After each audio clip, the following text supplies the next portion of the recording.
Baiklah mana? Ya. Siapa yang tidak hadir?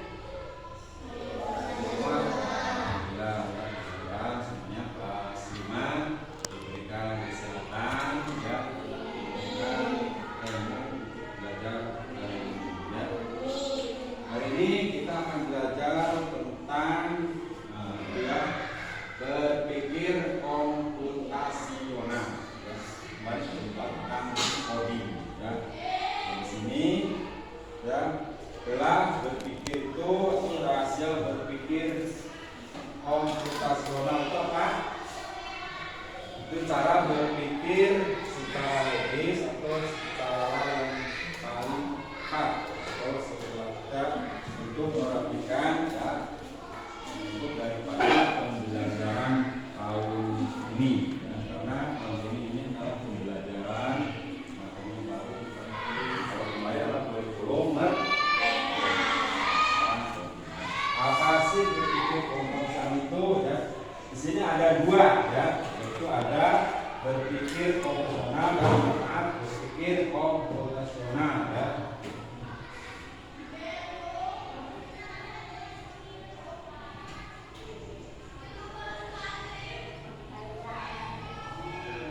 Nah, pengertian berpikir komputasional ya, kamu lihat span sini ya, yaitu harapannya masuk dengan kejalannya oleh manusia maupun mesin.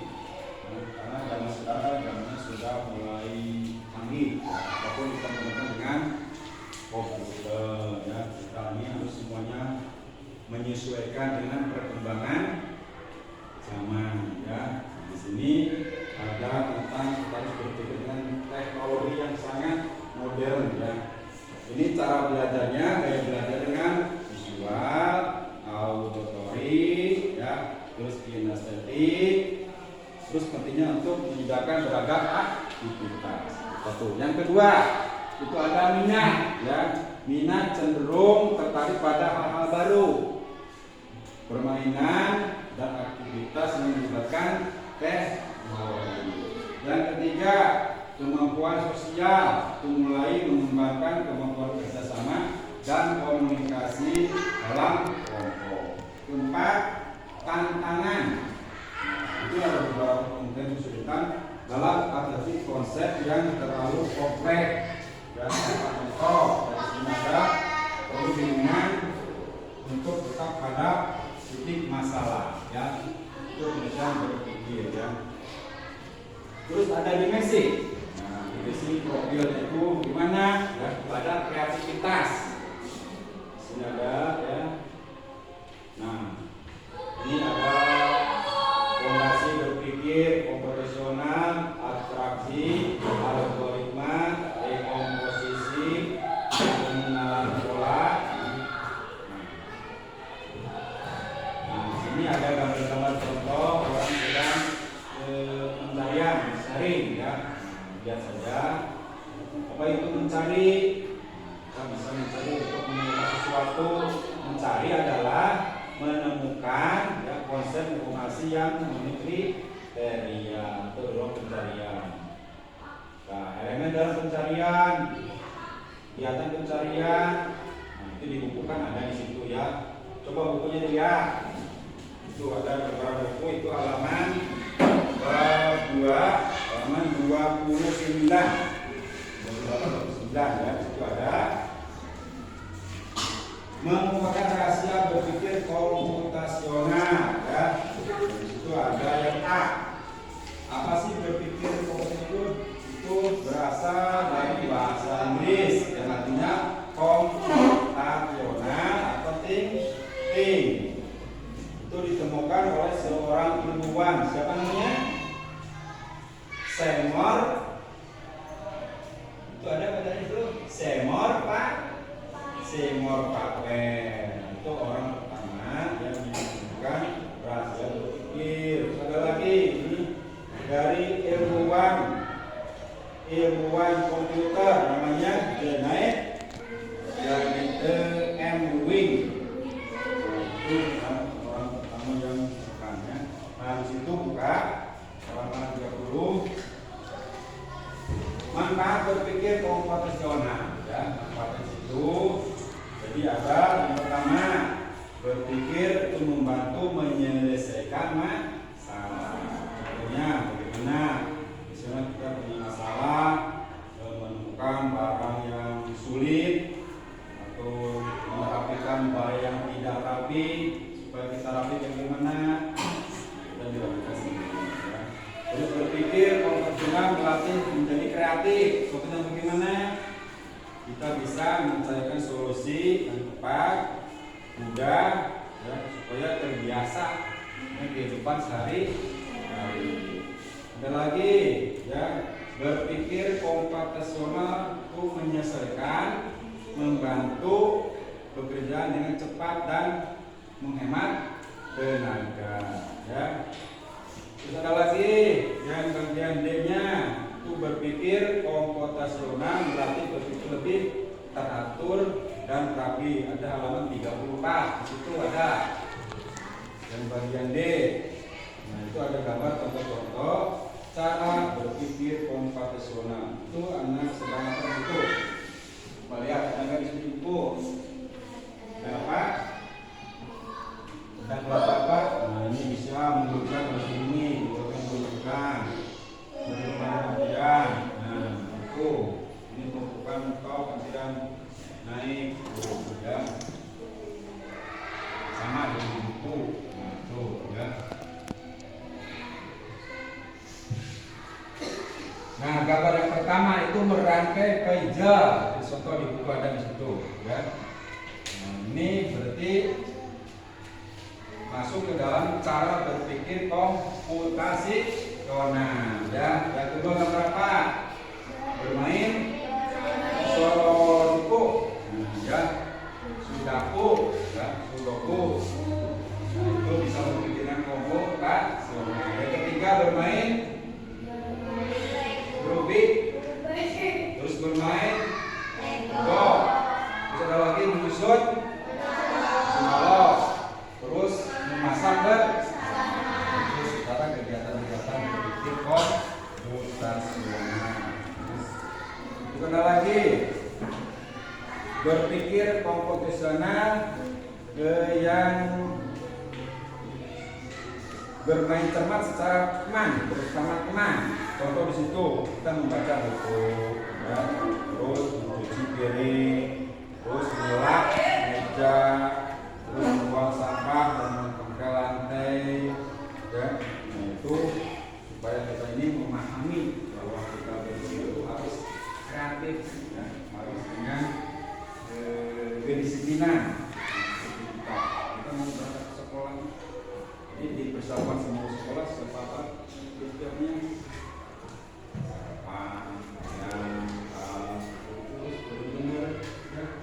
Disiapkan untuk persiapan ke kita mau belajar.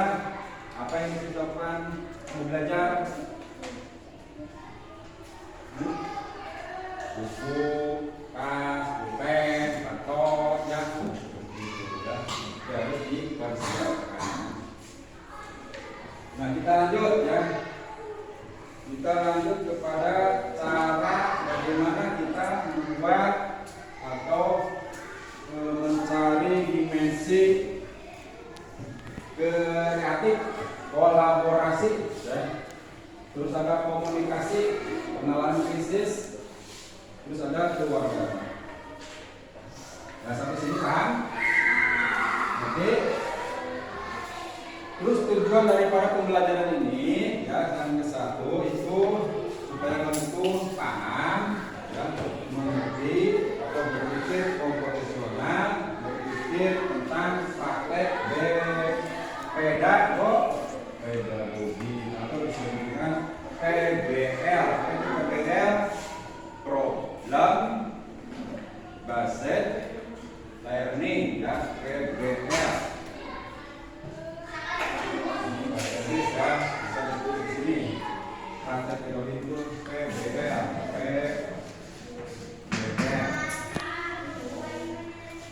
Pembelajaran yang problem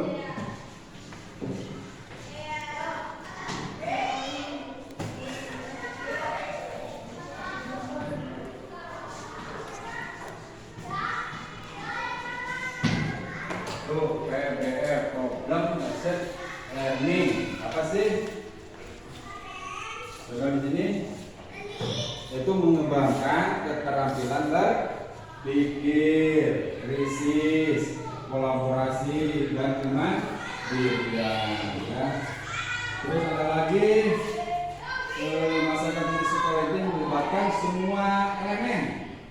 Ya, dalam belajar kita ini kan sebenarnya harus melibatkan ada kalian, ada masyarakat, ya. Terus ada komite, ya. Membantu dengan kesehatan, semuanya harus saling kolaborasi, harus saling berkaitan. Nah, ini sambil ditulis dengan buku, ya. Masyarakat sekolah, sekitar kita ini masyarakat sekolah itu memang harus mendukung, melibatkan semua kegiatan yang ada di sekolah kita. Ya. Ada kelas, belajar itu ya, ada kelas, ya, ada ruangan, ada tempat, ada laboratorium, ada WC, ya, untuk disiapkan. Terus juga ada ruang khusus komputer, ada UKS, nah itu untuk kegiatan semisal digital, ya, pembelajaran komputer. Nah, dan sekarang kan semakin hari kita ini semakin berkembang, jadi kita jangan sampai ketinggalan tidak mengenal yang namanya komputer, ya, laptop. Kelas 5 semuanya bisa kan main laptop? Ya, kalau belum bisa ya belajar ya di rumah. Kalau belum bisa ya harus bisa belajar ya sendiri khusus. Ya, seperti ya belajar dengan teman yang punya laptop ya. Bisa melihat di YouTube, di Google ya, bisa sambil belajar ya. Nah, sampai di sini ada pertanyaan? Ada yang bertanya enggak? Paham belum tentang masalah tadi cara berpikir komposisional tadi ya.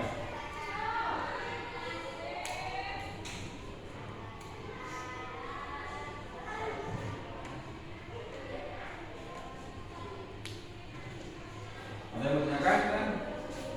Kalau tidak ada yang bertanyakan nanti Bapak yang bertanya ya.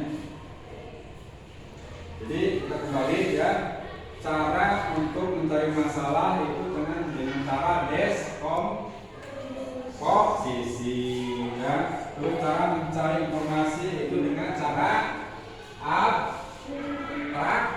abstraksi ya.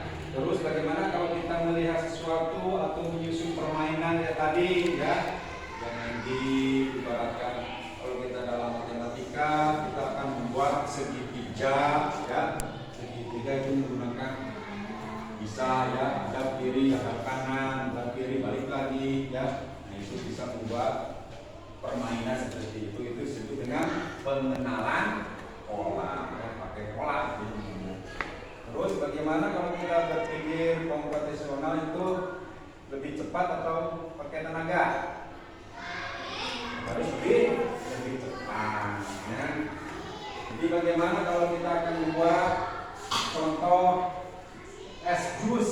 Nah, contoh kita membuat praktek ya, buat es jus ya, apa itu termasuk kepada berpikir apa itu?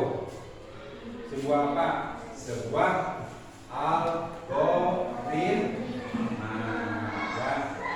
Jadi ya seperti itu, berpikir komputer itu untuk membantu melatih kita secara teratur dan rapi ya, teratur dan rapi. Jadi ketika kamu sedang belajar atau membuat konsep sehari-hari itu bisa menggunakan yang namanya dekomposisi ya. Ada pertanyaan? Kalau tidak ada, silakan. Ini Bapak ada soal. Silakan kamu pilih soal-soal ini diberi cakra dan nanti dikumpulkan di periksa. Beri nama.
Sudah semua?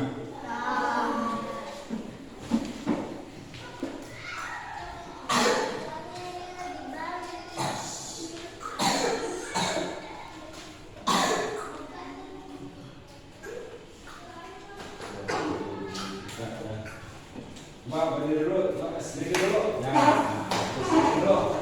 Mbak berdiri semua di samping bisa. Nah, Mbak. Siap. Listriknya buka. Tangan ke atas ya. Siap. Siap. 1, 2, 3.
Baiklah, untuk pertemuan kali ini tentang tadi ya materi apa tadi? Coding atau pembelajaran komposisi. Nah, pelajari lagi ya, di bukunya dibaca-baca lagi, dihafalkan kembali. Nanti minggu depan kita lanjutkan ke materi yang baru ya. Tentang apa? Tentang pelajaran algoritma dengan ya, sama dengan misalnya coding nanti ya. Saya pahami? Untuk hari ini ya, pertemuannya cukup ya. Mudah-mudahan kamu bisa menambah ilmu dan kita bisa bertemu